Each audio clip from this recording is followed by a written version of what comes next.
Welcome to episode 50 of the Financially Free Journey podcast, and I am your host, Courtney Dyer.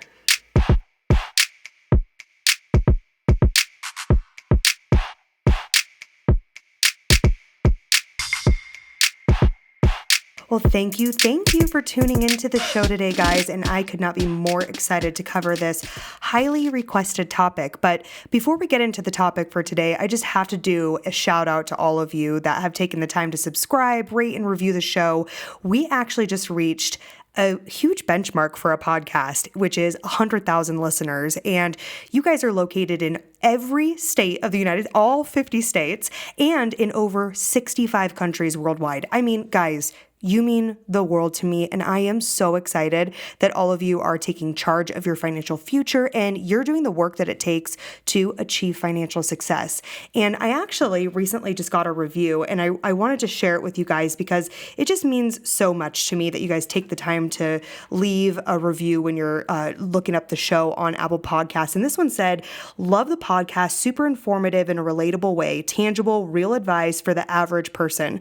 Wrote an email to Courtney with a question about REITs, which is real estate investment trusts, and she literally did a whole episode on it. She's the best, and so is this podcast." And so I just wanted to say thank you so much to Kay Brown for taking the time to, write that review and also to write an email to me. And as the review said, guys, I do take the time to respond to, I would say, 99% of the emails that I receive. I'm working on 100%. But I get a lot of emails from you guys, and they're so important to me because I really want to make sure that you guys know that I really am here for you individually, and I'm interested in your personal financial situation and really helping you achieve your financial goals. And so write me an email, tell me what you're working on, tell me what your goals are. Don't think that any question is a dumb question, because they're not. Everybody is here to learn, and we are a community of like-minded people who really just want to be successful, want to have time freedom, and want to be able to, enjoy doing things that we're passionate about and achieving, financial independence. And so again, thank you so much, Kay Brown, for leaving that review. And if you haven't already, guys, make sure that you do go rate the show, leave a review, and tell me what you're looking for, as well as writing an email to me, because I really do take it to heart, and I love reading those and planning topics for future episodes based off of what you guys send in to me. So thank you.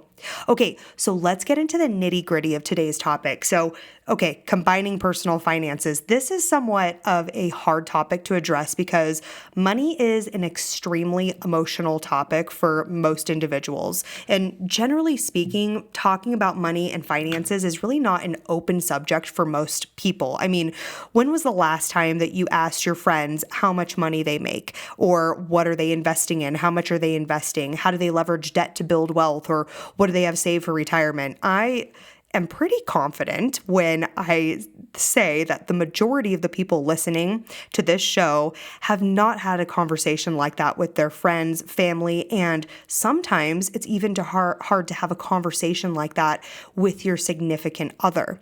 And people choose to combine their finances for various reasons, like moving in together or getting married. But whatever the reason is, there doesn't seem to be a clear-cut path on how to do it and to have an open dialogue with your significant other when it comes to debt and your bills and who pays for what bill. And as I am sure many of you know, one of the top reasons for divorce is money, talking about money. And sadly, that is usually something that could have been avoided altogether if money was a subject that the couple openly discussed without emotion and attacking the other person. But a lot of times we let our frustrations bottle up and we let it go on for too long, and then we explode, right? And that's where money becomes an emotional, explosive topic for couples or people that have combined their finances, because it is very emotionally driven. And with only 16% of adults in America, this is an American statistic, but only 16% of adults claim that they keep their finances completely 100% separate from their significant other, whether they're married or not. And so this is an important topic for the majority of adults in America. So I am here to tell you that there isn't a cookie cutter answer here, but this issue is something that you can really make sure that you hone in on with your partner. And I'm going to share with you some of the top proven ways to successfully combine your finances according to leading experts in the field and behavioral finance. So I want you to think about the current situation you're in with your significant other, and if the way that you handle your finances is what you actually want or not.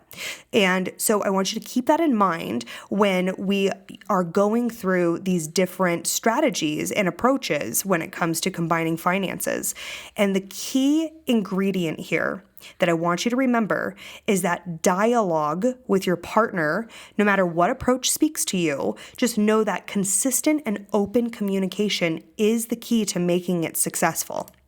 So let's go over just some of these top I would say approaches to combining finances. Number one is the we're all equal here approach. What this is keeping most of your finances separate except for you have a joint account. Both people contribute to that account equally. And this is good for couples who are on equal footing when it comes to income and debts, especially ones who are not yet married and haven't really seriously discussed getting married. The couple is going to be someone who really feels that they want to keep their independence and they want to be able to also have that equal footing when it comes to paying and contributing to the household. So let's just talk about how we do this exactly. You set up a joint checking account for the rent, bills, groceries, and other shared expenses. Then contribute equal amounts each month. This is where you really have to understand that having a joint account gives both of you access to the funds. And each one of you have to trust that the other person is going to use the money the way that it was intended to be used. So that's just one approach that seems to be a very successful approach.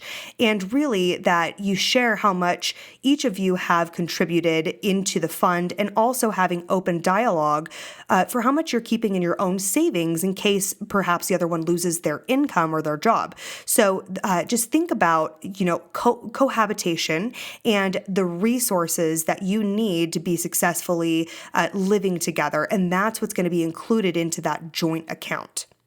The second approach is to each according to his or her earnings approach. And what this is similar to the we're all equal here approach, except each member contributes a percentage of income to the shared account rather than a dollar value.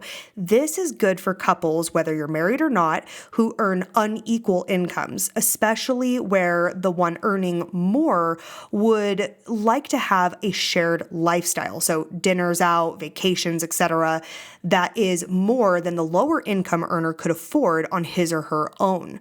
So the way that you would do this is you would open a joint account where each person contributes a percentage of his or her income to pay for essentials. So ideally under 50% of each person's take-home pay.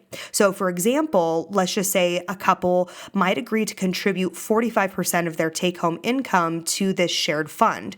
If one of them takes home $6,000 a month, that's $2,700 a month for that individual. Let's say the other person in the couple, 45% is $1,800 a month. They can use this pot to decide how much they can afford for things like a mortgage or other shared expenses. The next most successful or popular approach is the quote unquote, I've got it approach. And what this is one person pays for all expenses. This is good for a couple, married or not, and where one person makes the majority of the income or all of the income. This is a couple where one of them might be going to school or staying at home with the kids or, not earning an income that they could contribute to the expenses. Let's talk about how to do it. If the high income earner can afford to do it, he or she can take on all of the household expenses. But before doing so, you have to talk about things like if you broke up, what would the breadwinner want to be paid back? Or what would you want to be able to part ways with? How would you split your assets and the money? If when the other partner returns to the workforce, will that person take on more of the household expenses to make up for the years that they didn't contribute contribute. It's really important to have open communication and honest dialogue about these arrangements, because otherwise this can really lead to a lot of conflict around money. As I said earlier, money is the leading indicator for divorce. And so you need to have that open communication to also understand that you are still equal partners in the relationship. If one is staying home taking care of children, or whatever the case may be, why they're not contributing to the income and the expenses, having that open dialogue and communication around formalizing your cohabitation agreement and really the exchange for the money that's being put in, and also the effort and the work that's being done around the household to keep things afloat while the other person is earning all of the income. Very, very important. The next arrangement or approach is the pick your bill approach. And what this is each person picks certain bills and expenses that they're going to be responsible for paying.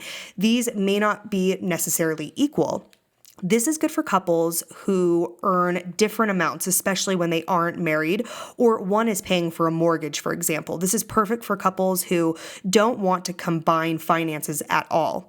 The couple would be one that perhaps, as I mentioned earlier, one of the 16% of adults who have reported that they do not combine finances with their partner, but you do still have joint expenses for living together or being married, for example. So this is how it would work. You would pick a bill. Maybe the partner A pays for, association fees, the gas bill. Maybe that person contributes to a higher bill that, they're responsible for, while the other partner pays for, cable and homeowners insurance, for example.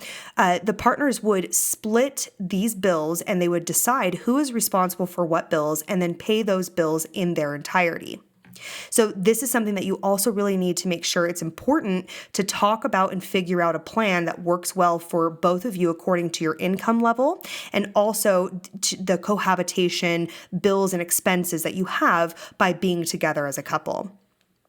The next approach is the what's mine is yours approach. And this is when you're combining finances completely. This is good for married couples who don't enter the marriage with significant separate assets. Okay, if you're a conservative, then you need to check out The Jared Dyson Show. Jared is the editor-in-chief of The Liberty Loft, which is one of the fastest growing conservative news and opinion sites online.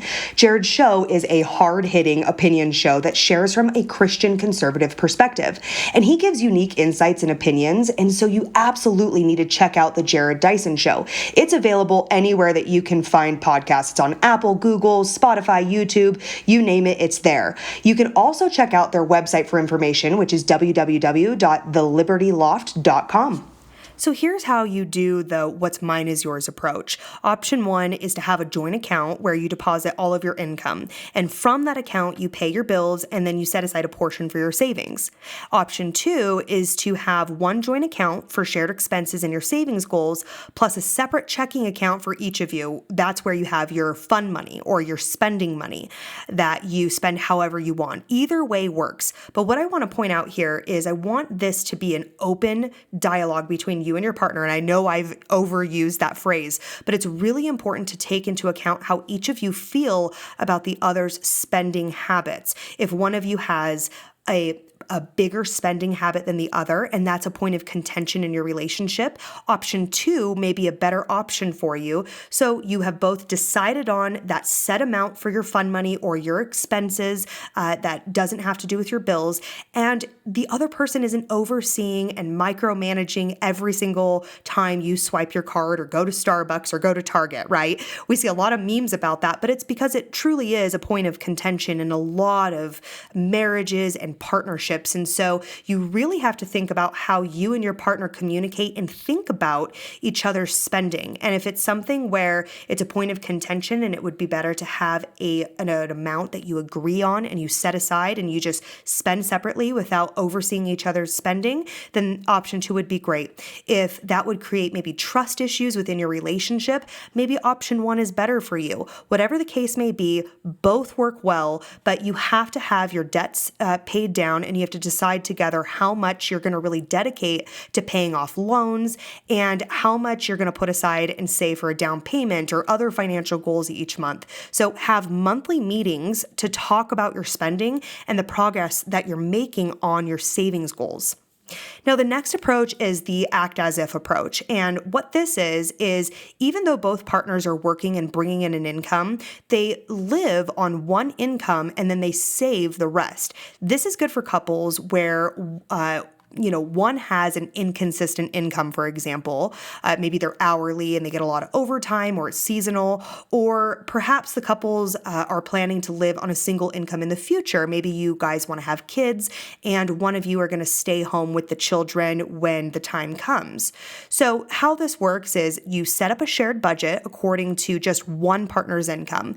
This means you have to limit your essential expenses like your rent, your utilities, your groceries to less than 50% of that person's income. So let me repeat that. You have to limit your expenses to 50% of one of the incomes that you bring in. You have to use that one income to pay for everything from lifestyle choices like dining out and shopping to financial priorities like paying off debt and saving for retirement. Then you send all income from the other partner straight to another savings account. This is really one of the best things that a couple can do for their finances because it really forces them to keep their essential expenses low and to ramp up their savings for emergencies and retirement. So sometimes this isn't possible at first, right? This could be a goal that you have, but it's a great motivator to see what you can do and what you can save. And on one last note here, I don't want you to be nervous about combining your finances with your partner. It's going to be so helpful to have open dialogue and communication, if you can, prior to combining your finances. But if you've already combined your finances and you know that there's some changes and some adjustments that need to be made, or after today, maybe your finances were fine, but you've found another way that could be better for your relationship, have an open conversation and open communication with your partner. It could be great to schedule in on your calendars a once a month or a once a week conversation, or every time one of you gets paid, you sit down and you go through your expenses and your finances together. Because again, we have to remember that our money is a journey, and paying off debt is a journey, and saving for retirement is a journey.